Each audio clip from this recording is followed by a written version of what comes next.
할렐루야. 우리 3040 다윗교구 여러분을 사랑하고 축복합니다. 여러분이 코로나19로 모든 것이 묶여 있을 때 매이지 아니하시는 하나님의 말씀 운동으로 여러분께서 말씀 양육 훈련을 시작하게 됐다는 소리를 듣고 너무나 기쁩니다.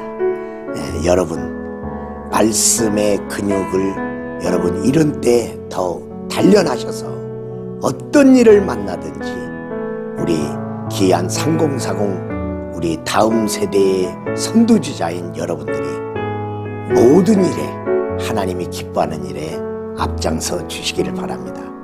기대합니다.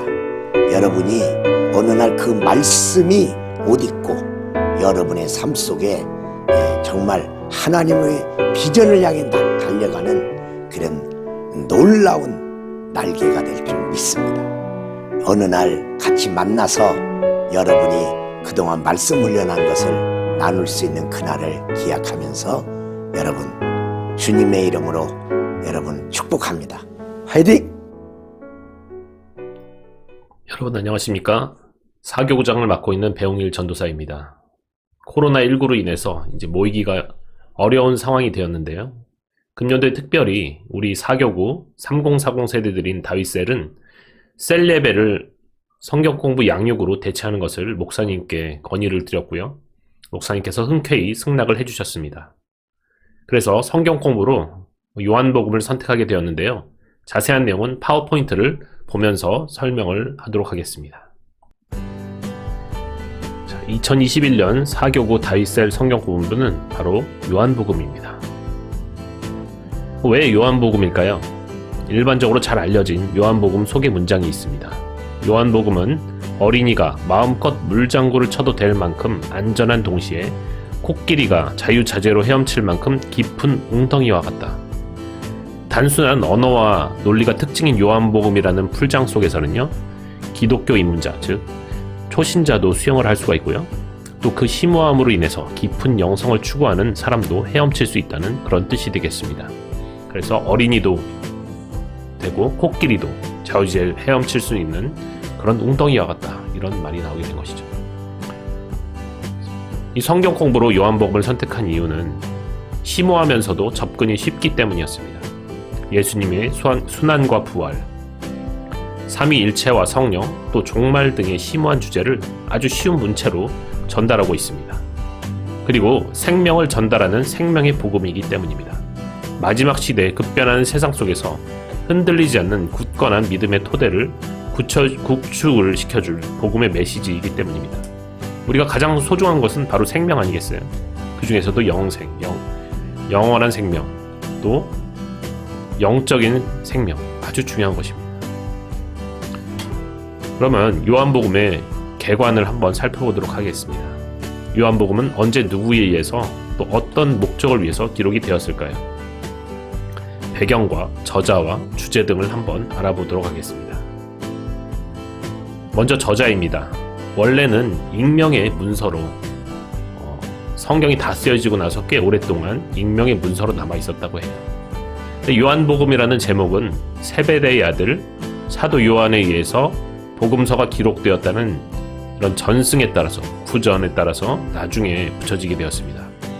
이것은요, 리옹의 교부였던 2세기의 교부였던 이레니우스가 첫 번째로 그렇게 주장을 했는데, 이레니우스에 따르면은 자신은 이것을 초대 교부이자 사도 요한의 제자였던 속사도로 불리는 그런 폴리캅에게, 순교자 폴리캅에게 이것을 들었다고 합니다.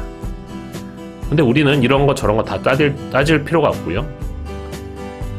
우리 요한복음 속에서 사랑받는 제자, 애제자로 나오는 사도 요한이 이 요한복음의 저자이다, 이렇게 생각하면 아무런 문제가 없습니다. 사도 요한을 잠시 살펴보도록 할게요. 예수님이 사랑하시는 제자로 세베대와 살로메의 아들이었습니다. 야고보의 형제로 우레의 아들이라는 별명을 가지고 있는데 성격이 매우 급했던 것으로 추정을 하고 있어요. 원래는 세례 요한의 제자였는데 예수님과 요한은요, 이종사촌으로 알려져 있습니다. 성경에 구체적으로 나오진 않는데 마리아와 이 사도 요한의 어머니였던 살로메가 자매다라는 그런 설이 굉장히 유력합니다. 사도 요한은 다른 사도들과는 달리 순교를 하진 않았지만 정말 오랫동안 살면서 요한 서신을 다 저술을 해서 우리에게 지금까지도 유익을 주고 있습니다. 요한복음과 요한 1, 2, 3서 그리고 요한 계시록을 저술을 하였습니다. 이 요한복음에 쓰여진 목적이 있는데요. 이것은 당시에 만연했던 영지주의의 논리를 반박하고 복음을 변증하기 위해서였습니다. 영지주의라는 것은요, 신령한 영자에다가 알지자를 쓰거든요. 영지주의라는 것은 정말 신령한 것을 알므로써 알기만 하면은 구원을 받는다라는 그런 뜻이에요. 그래서 그 당시에는 이 영지주의가 가장 극단적인 형태로 많이 나타났는데, 첫 번째로는 쾌락주의로 많이 나타났고요. 또는 그 완전 반대로 금욕주의로 나타나기도 했습니다. 자신을 나는 이미 깨달았고 알았기 때문에, 신을 만났기 때문에 구원을 얻어서 이 세상에서는 이 육체는 아무런 쓸모도 없는 것이기 때문에 내가 아무리 쾌락에 그렇게 쓰여도 상관이 없다. 그래서 성적으로나 도덕적으로 굉장히 타락한 삶을 살기도 했었고, 이와는 반대로 육체를 엄청나게 학대하고 그런 굉장히 금욕적인 삶을 살기도 했었습니다. 근데 이런 게 복음이 아니다라는 것이에요. 예수 그리스도를 믿고 받아들여야지 영생을 얻는 것이 그게 바로 복음이다. 이런 것을 변증하기 위해서 이 요한복음이 쓰여졌습니다. 이 요한복음에서는 예수 그리스도를 신성과 함께 인성을 같이 지닌 분으로 강조를 합니다. 그리고 방금 말씀드렸듯이 인격적으로 믿고 받아들임으로 영생을 얻게 하기 위해서 이 요한복음이 쓰여지게 되었습니다. 요한복음의 주제는요, 핵심어들이 많이 나오는데, 믿음이 98회나 나온다고 그러죠. 또 세상은 78회 나오고, 생명, 진리, 증거, 영생, 영광, 영접 여러 가지가 있는데, 이 중에서도 믿음 너무나 중요한 주제이고요. 또 생명, 영생 이런 것이 굉장히 중요한 주제가 되겠습니다.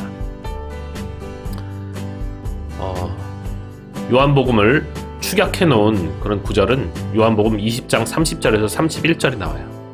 예수께서 제자들 앞에서 이 책에 기록되지 아니한 다른 표적도 많이 행하셨으나 오직 이것을 기록하면 너희로 예수께서 하나님의 아들 그리스도이심을 믿게 하려 하며 또 너희로 믿고 그 이름을 힘입어 생명을 얻게 하려 함이니라. 이것이 바로 요한복음의 주제를 추격해 놓은 구절이 되겠습니다. 요한복음과 다른 복음서와의 관계가 있는데, 이 다른 세 복음서를 우리는 공관복음이라고 하죠. 마태, 마가, 누가복음을 공관복음이라고 합니다. 예수님의 생애와 사역을 공통적인 관점에서 보고 썼다고 해서 공관복음으로 불려요. 그래서 이 세 공관복음에는 겹치는 부분들이 많습니다. 반면에 요한복음은요, 이 공관복음에 나오지 않는 부분들이 많아요. 그래서 제4복음서라고도 불리는데,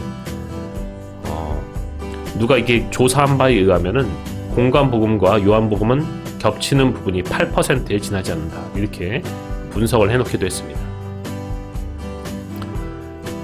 이 공관복음 중에서 마태복음은요, 그리스도를 유대인의 왕으로서 그리스도로 묘사를 하고 있습니다. 그리고 그 대상은 바로 유대인들이고요.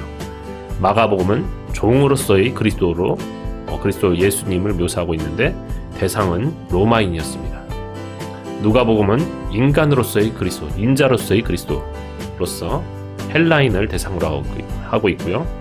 요한복음은요, 전 우주적이에요. 그래서 하나님의 아들로서의 그리스도, 전 세계를 대상으로 하고 있습니다. 이것은 요한복음의 배경 지도인데요. 나중에 구체적으로 성경 공부에 들어갈 때, 그때 본문에 나올 때마다 이 배경 지도도 다시 한번 살펴보도록 하겠습니다. 지금은 자세히 볼 필요는 없고, 이런 갈릴리 바다를 중심으로 예수님의 행적에 따라서 요한복음이 진행되는구나, 이렇게 생각하시면 될 것 같습니다. 그리고 지난 성지3 때 했던 그런 자료들도 같이 참고하도록 하겠습니다. 교재입니다. 우리 성경 공부 교재는요, 이대희 목사님이 지은 엔크리스토라는 출판사에서 나온 요한복음 1입니다. 요한복음 1이 끝나면은 또한 요한복음 2로 들어갈 예정인데요. 먼저 요한복음 1을 마무리 짓고 가도록 하겠습니다. 이 책은요, 이야기 대화식 책별 성경 공부 시리즈로 나온 교재인데 구성이 쉽고 접근하기가 편해요. 그래서 이 교재를 고르게 되었습니다. 이것은 필수 교재로서 모든 3040 세론 여러분들이 구입해서 사용하셔야 되겠습니다. 두 번째 교재는요, 유호준 백석대학교 교수님이자 또 안양 평촌의 교회를 담임하고 계시는 유호준 목사님이죠.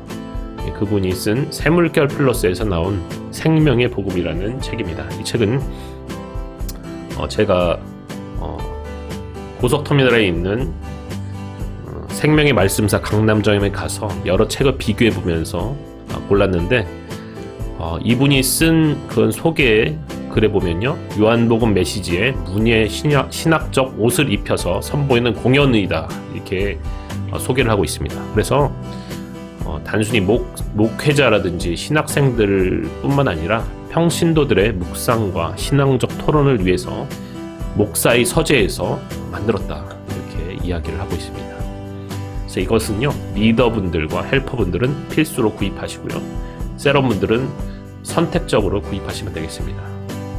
구입하는 곳은요, 제가 이 유튜브 밑에 설명란에다가 링크를 걸어 놓도록 하겠습니다. 그래서 이따가 또 이제 진행 방식을 말씀드릴 텐데, 리더 헬퍼분들은 당연히 필수로 읽으셔야겠죠. 성경 공부 진행 방법입니다. 일주일에 1회가 업로드가 돼요. 매주 수요일부터 다음 주 화요일까지 지금 현행 셀 예배를 드리는 형식과 같이 조금 헷갈릴 수 있지만 수요일부터 화요일까지 주보가 나오는 그런 것들을 참조해서 이렇게 정하게 되었습니다. 유튜브에 업로드가 제가 새로 만든 계정에 유튜브에 업로드 될 예정이고요. 이것을 시청을 한 다음에 셀리더 분들과 헬퍼 분들은 교재 1, 아까 이대희 목사님이 쓴 그 성경 공부 교재에 나온 질문 중에서 다 제가 다루진 않을 거예요. 그 중에서 영상에서 요구한 문제의 답을 유튜브 게시판에 등록을 해주셔야 됩니다.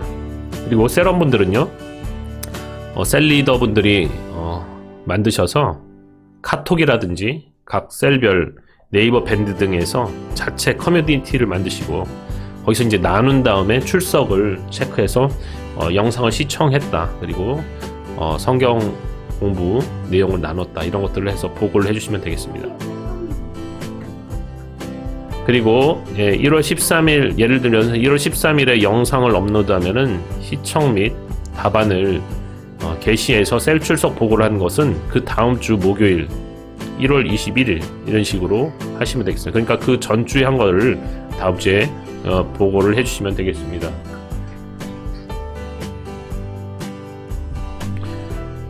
셀 리더분들은 이와 별도로 해당 교재 1의 본문에 해당하는 교재 2의 부분을 읽고 유호준 교수님 책을 읽고 간단한 느낀 점을 올려주시면 되겠습니다. 코로나로 인한 모임 금지 등의 제재가 완화되면 한 달에 한 번 현장 모임도 고려하고 있습니다. 자세한 일정은 추후에 공지하도록 하겠습니다. 감사합니다.